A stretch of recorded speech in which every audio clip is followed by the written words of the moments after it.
மத்தியானத்திலிருந்தே விட்டு விட்டு மழை பெய்து கொண்டிருந்தது. மாலையில் அந்த பெண்கள் கல்லூரியின் முன்னே உள்ள பஸ் ஸ்டாண்டில் மாணவிகளின் வரிசை ஒன்று பஸ்ஸுக்காக காத்துக் கொண்டது. மழை விட்டிருந்த அந்த நேரத்தில் ஒன்றன் பின் ஒன்றாக 2 பஸ்கள் வருகின்றன. அவளை தவிர அத்தனை பேர்களும் அந்த பஸ்ஸில் ஏறி சென்று விடுகிறார்கள். அவள் ஏற வேண்டிய பஸ் வராததால் அவள் மட்டும் தனியே நின்று கொண்டிருக்கிறாள். இப்போது சிறிது நின்றிருந்த மழை மீண்டும் பெய்ய ஆரம்பித்து விடுகிறது. குறுக்கே சாலையை கடந்து மீண்டும் கல்லூரிக்குள் ஓடிவிட அவள் நினைத்த போது அந்த பெரிய கார்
விட்டு விட்டு மழை பெய்து கொண்டிருக்கிறது.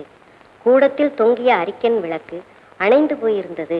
சமையல் அறையில் கைவேலையாக இருந்த அம்மா கூடம் இருண்டு கிடப்பதை பார்த்து அணைந்த விளக்கை எடுத்து கொண்டு போய் ஏற்றி கொண்டு வந்து மாட்டிய போது மழையில் நனைந்து தலை ஒரு கோலம் துணி ஒரு கோலமாய் வருகின்ற மகளை பார்த்ததுமே வயிற்றிலே என்னவோ செய்தது அவளுக்கு.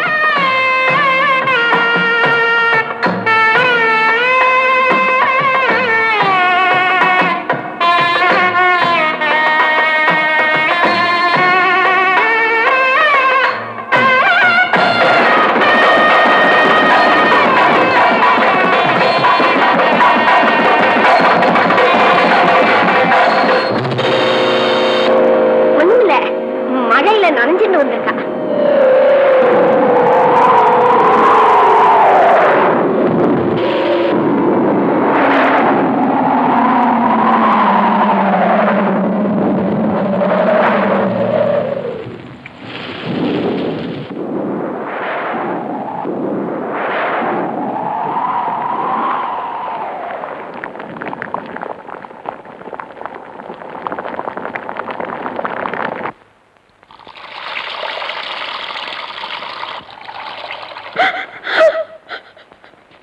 நீ சுத்தமாயிட்டடி குழந்தை, நீ சுத்தமாயிட்ட.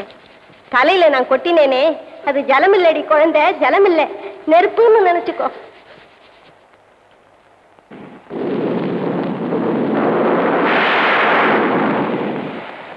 வாழை ஆடினாலும் வாழைக்குத்தான் சேதம், முள்ளு ஆடினாலும் வாழைக்கு தாண்டிமா சேதம். நான் சொல்றத நம்பு குழந்தை, உனக்கு ஒண்ணும் நடக்கல, இது சத்தியம். தெருவில் நடந்து போறோம், காலில் அசிங்கம் பட்டுடுறது, காலைய வெட்டி போட்டுறோம், அதே காலை கழுவிண்டு பூஜைக்கும் போறமே, சாமி வேண்டாம்னா விரட்டுறார். எல்லாம் மனசு தாண்டிமா காரணம். நோக்கு அகலிகை கதை தெரியுமோ? அவ மனசால கெட்டு போகல, அதனாலதான் ஸ்ரீராமனோட பாதத்தூளி அவ மேல பட்டுது. குழந்தை, இந்த விஷயத்தை யாருக்கிட்டையும் சொல்ல மாட்டேன்னு என் கையில சத்தியம் பண்ணி கொடுறி.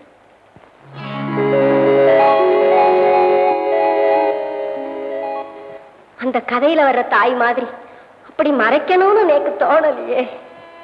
பாழாத்தானே பண்ணிட்டேன் பாவி.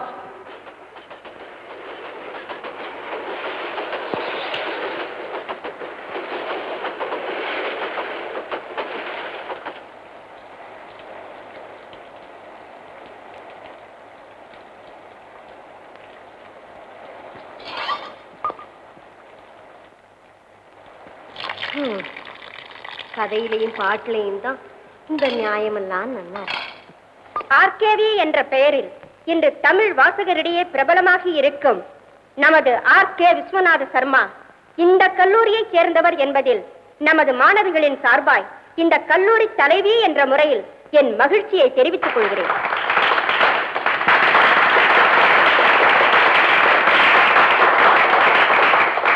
ஆர்கேவியின் எழுத்துக்கள் என்றாலே ஒரு பக்கம் கடுமையான கண்டனங்களும், இன்னொரு பக்கம் கட்டற்ற புகழர்களும் நிகழ்வது தமிழ் இலக்கிய உலகில் ஒரு வழக்கமாகிவிட்டது. இந்த வழக்கத்திற்கு நமது கல்லூரியும் விலக்கல்ல. அண்மையில் அவர் எழுதிய அக்னி பிரவேசம் என்கிற கதை ஒரு கதை என்கிற முறையில் மட்டுமல்லாமல் ஒரு கல்லூரி மாணவியை பற்றியது என்பதால் நமது மாணவிகளின் கவனத்தை அதிகமாக கவர்ந்திருக்கிறது. நூற்றுக்கணக்கான மாணவிகள் அந்த கதையை குறித்து ஆயிரக்கணக்கான கேள்விகளை எழுப்புகிறார்கள். அவர்களின் சார்பாக நமது கல்லூரியின் இலக்கிய சங்கத்தின் அழைப்பிற்கிணங்க திரு விஸ்வநாத சர்மா இப்பொழுது உங்கள் முன் வந்து உங்கள் கேள்விகளுக்கு பதிலும் உங்கள் இலக்கிய ஆர்வத்திற்கு விருந்தும் அளிப்பார்கள். ஒரு கேள்வி. தவறு செய்கிற பெண்களை தாய்மார்கள் மறைத்து பாதுகாக்க வேண்டும் என்பது ஒழுக்கக்கேட்டை பிரச்சாரம் செய்வதல்லவா? ஒரு வேசியை ஊர் மக்கள் கூடி கல்லால் அடித்தார்கள். உங்களில் யார் பாவம் செய்யாதவரோ அவர் இவள் மீது முதல் கல்லை எறியட்டும் என்று சொன்ன தேவதூதன் ஒழுக்கக்கேட்டையா பிரச்சாரம் செய்தான். வகுப்பு கலவரங்களின் போது கற்பழிக்கப்பட்ட பெண்களை மணந்து கொள்ளுங்கள் என்று இளைஞர்களுக்கு கட்டளையிட்டார் ஒரு தேசத்தின் பிதா. அதுவும் அப்படிப்பட்ட பிரச்சாரம் தானோ? என்ன என்ன என்ன என்ன கேட்கிறீர்கள்?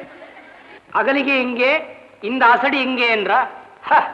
அகலிகை ஒரு ரிஷி பத்திரி, வேத காலத்து ரிஷி பத்திரியே. ஒரு இந்திரனின் மாயத்துக்கு மயங்கி விட முடியும் என்றால் எனது அவள் இந்த கலிகாலத்தில் சோரமே ஒரு தொழிலாகி போன சூழ்நிலையில் கலை, இலக்கியம், சினிமா, நாடகம், சங்கீதம், பத்திரிகை என்ற பெயரால் சகல அழுக்குகளும் விலை போகும் அளவுக்கு நமது இனமே வீழ்ந்து கிடக்கும் இந்த 20ஆம் நூற்றாண்டில் எனது அவள் மயங்கி விட்டது மன்னிக்க முடியாத குற்றமோ? அந்த அகலிகைக்கே சாப விமோசனம் உண்டென்றார் எனது அவளுக்கு கிடையாதோ? இலக்கியம் என்பது நமக்கு பிடித்த விஷயங்களை பட்டியல் போட்டு கொஞ்சிக் கொண்டிருப்பது அல்ல. ராமன் காட்டுக்கு போக வேண்டும் என்று யார்தான் ஆசைப்படுவார்கள்? சீதையை பூமி பிளந்து விழுங்கியது யாருக்கு சம்மதம்? டெஸ்டிமோனாவை ஒத்தல்லோ கழுத்தில் இழுத்துக் கொண்டது யாருக்கு உடன்பாடு? அம்பிகாபதியை கொலை செய்ததில் யாருக்கு மகிழ்ச்சி? வாழ்க்கை இலக்கியம் போலவே நமக்கு வசதியாக நமக்கு பிடித்த மாதிரி நின்று விடுவதில்லை. செய்யறதெல்லாம் செஞ்சுட்டு தலையில தண்ணியை கொட்டிண்டா போருமோ? வேற எண்ணத்தை எடுத்து கொட்டிண்டா போதும். கங்கையும் யமுனையும் தண்ணீர் தான். தண்ணீர் பாவத்தை கழுவும் என்று நம்புகிற ஒரு வம்சத்தில் பிறந்தவள் அவள். அகலகியின் கதை மூலம் பாவங்கள் கழுவப்படும் என்று பயிற்றுவித்த ஒரு பரம்பரையில் வந்தவள் அவள். சீதையின் கதை வழியே பழிகளும் கரைகளும் துடைக்கப்படுவன என்று அறிவித்த குலத்தில் பிறந்தவள் அவள். குழந்தைகளே, உங்களை வணங்கி கேட்டுக்கொள்கிறேன். நான் ஏதோ கதை எழுதுகிறோனோ, இந்த கல்லூரியில் எடுபிடி வேலை செய்கிறோனோ மட்டுமல்ல, உங்களைப் போன்ற ஒரு குழந்தையை பெற்றெடுத்த தந்தை, அம்மையார் போன்று ஒரு அன்னைக்கு மகன், அம்பிகை போன்ற ஒரு பெண்ணுக்கு நான் புருஷன். நான் சொல்வதெல்லாம் இந்த கதையையும் அந்த பெண்ணையும் பெற்றவன் ஸ்தானத்திலிருந்து, கதைகளிலிருந்து வாழ்க்கை சுழல்களை புரிந்து கொள்ளுங்கள். வாழ்க்கையே புரிந்து கொள்ள மறுப்பவர்கள் கதையவா புரிந்து கொள்ளப் போகிறார்கள்? இளம் பருவத்தினரான உங்களுக்கு எனது கருத்துக்கள் புரிகின்றன, பிடிக்கின்றன. உங்கள் விமர்சனங்களுக்கு என் மனமார்ந்த நன்றி. அப்பா சௌக்கியமா இருக்கார்? உட்காருமா.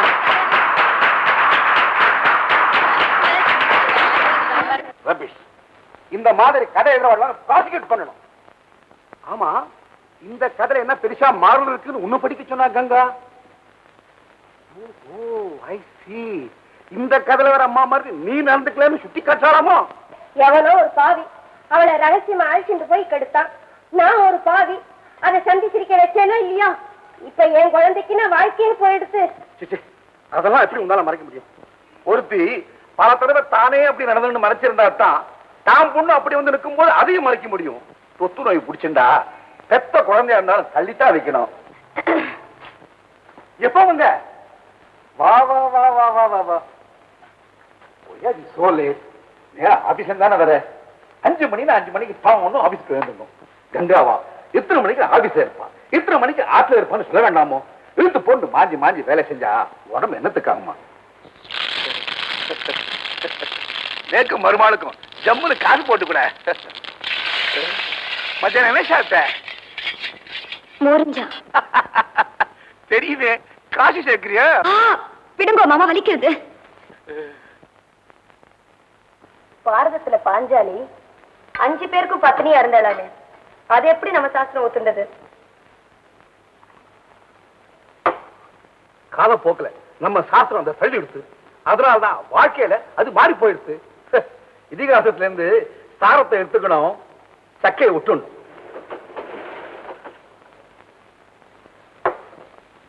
அன்னதாதா சுகி பவா.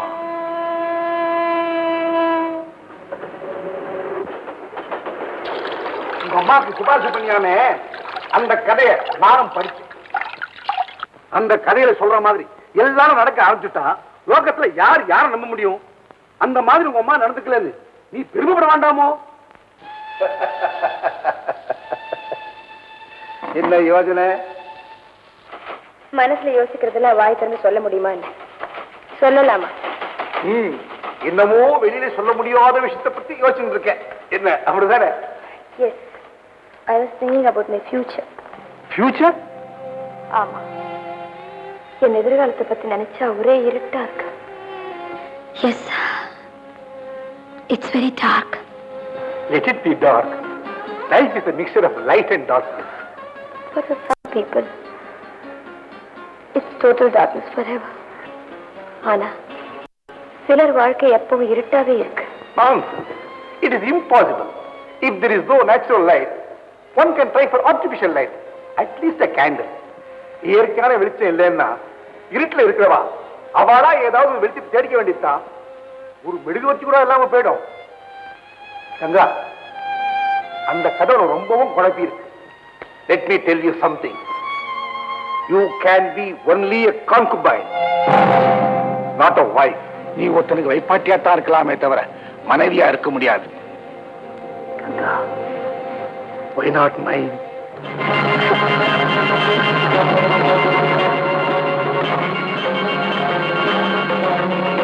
வைப்பாட்டியாத்தான் இருக்கலாமே தவிர மனைவியா இருக்க முடியாது. மனைவியா இருக்க முடியாது. மனைவியா இருக்க முடியாது. Not a wife. இருக்க முடியாது. மனைவியா இருக்க முடியாது. Not a wife. You can be a concubine, not a wife.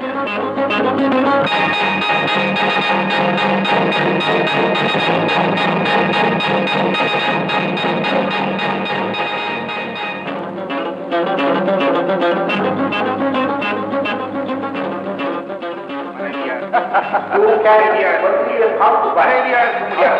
மனைவியா இருக்க முடியாது. ஐயோ! கங்கா! என்னடி? கங்கா! ஏய் கங்கா! என்ன? கங்கா! கதவு தரடி. எனக்கு பயமா இருக்கே. கங்கா! கங்கா, உன்னதானே கங்கா? கொண்டே. கதவு தர. என்னடி கொண்டே? என்னாச்சு? ஏன் அப்படி சத்தம் போட்டு? ஏதாவது கெட்ட சொப்பனம் கண்டியா? அதுக்காகத்தான் சொன்ன. கதவை அடிச்சு தாள் போட்டுக்காது. கேட்டியா? தூத்துக்குடி.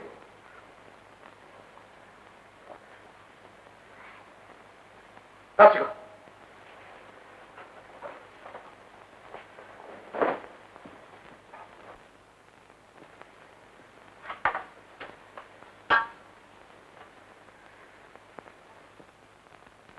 என்ன சொப்பனம் கண்ட? என் தலையில இடி விழுற மாதிரி சொப்பனம் கண்டேன். கண்டதையும் படிச்சிருப்ப. சொப்பனத்துல பிசாசு வந்திருக்கும். பிசாசு அது சொப்பனத்துல வேற வர்ணமாக்கும்.